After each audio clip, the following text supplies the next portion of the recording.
সুপ্রিয় দর্শক ও শ্রোতা বন্ধুরা, আসসালামু আলাইকুম। আশা করি আপনারা সবাই ভালো আছেন।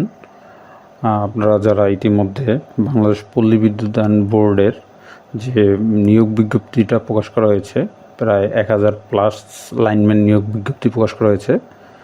তো শিক্ষানবিশ লাইনম্যানের কী সুযোগ সুবিধা এবং বিদ্যুৎ সেক্টর সম্পর্কে আপনাদের সাথে আজকে আমি আমার যতটুকু জানা আছে তা নিয়ে আলোচনা করব। তো বাংলাদেশে বিদ্যুৎ সেক্টর হচ্ছে 6টি বিদ্যুৎ সেক্টর পুরো বাংলাদেশে আমাদের বিদ্যুতের যে চাহিদা সেটা যোগান দিয়ে থাকে। বিদ্যুৎ সেক্টরগুলো বিদ্যুৎ উৎপন্ন করে না, কিন্তু গ্রিড পর্যায়ে বিদ্যুৎ উৎপন্ন করে তাদের মাধ্যমে বিতরণ হয়। তো বিদ্যুতের এই 6টা সেক্টর মূলত সেলস, বিক্রয় এবং বিতরণ বিভাগ হিসাবে কাজ করে। তো এরপরে আমরা জানবো হচ্ছে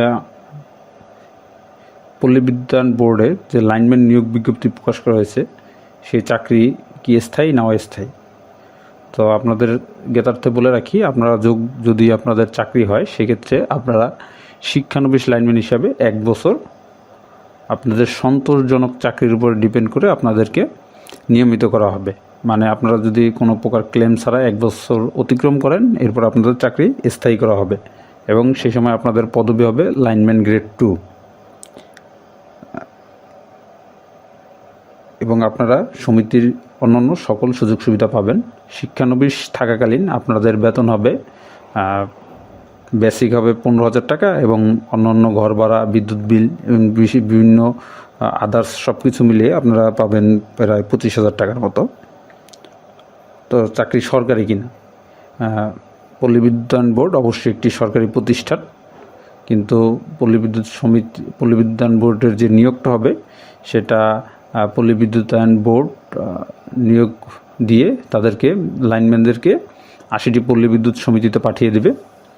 তো পল্লী বিদ্যুৎ সমিতিতে যারা চাকরি করবে তাদের চাকরির ধরন পুরোপুরি সরকারি না এবং তারা সরকারি চাকরির চেয়ে অনেক ধরনের সুযোগ সুবিধা বেশি পেয়ে থাকে। বেতন থেকে শুরু করে বোনাস, বছরে 2টা বোনাস পাবেন। ঈদ বোনাস হচ্ছে একটা বেসিক, আপনারা প্রতি 2টা ঈদে 2টা বেসিক আপনারা পাবেন। কেপিএ বোনাস আগে ছিল, সেটা এখন বাংলাদেশের প্রত্যেকটা সংস্থারই, বিদ্যুৎ সংস্থার আপাতত বন্ধ আছে। এরপর হচ্ছে লাইনম্যান গ্রেড, শিক্ষানবিশ লাইনম্যান এবং আগে যে লাইনম্যান লেভেল 1 ছিল তাদের ভিতরে পার্থক্যটা কি। বর্তমানে যারা আগে লাইন ক্রু লেভেল 1 ছিল তারা বর্তমানে সবাই নিয়মিত চাকরি করে এবং তারা সকলেই লাইনম্যান গ্রেড 2 হিসাবে কর্মরত আছে।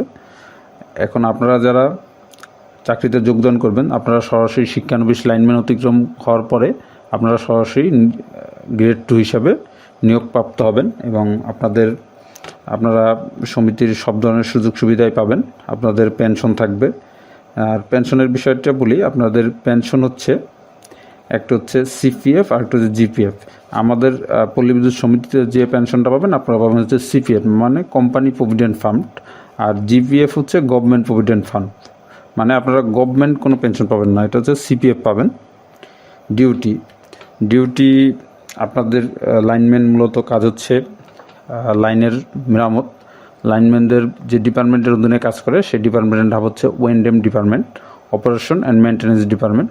তো অপারেশন অ্যান্ড মেনটেন্যান্স ডিপার্টমেন্টের কাজ হচ্ছে সবসময় যে ধরনের মেনটেন্যান্স কাজ করা, যেহেতু এটা একটা জরুরি বিভাগ, তো বিদ্যুতের যে কোনো ধরনের দুর্ঘটনা বা গ্রাহক প্রান্তে বিদ্যুতের যে সমস্যা, অভিযোগ, এগুলো নিরসন করা হচ্ছে মূলত ডিউটি।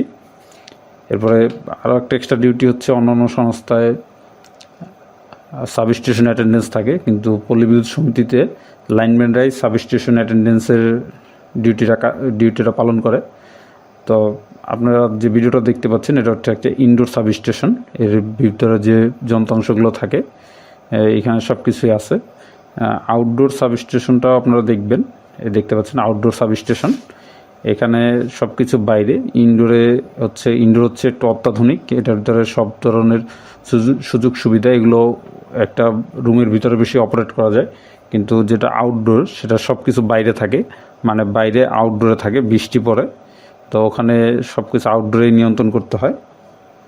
তো সমিতির প্রতিটা সমিতির আলাদা আলাদা ডিউটির সিস্টেম থাকে, রোস্টার থাকে। তো ওই রোস্টার অনুযায়ী আপনাকে ডিউটি করতে হবে, যেহেতু এটি জরুরি বিভাগ।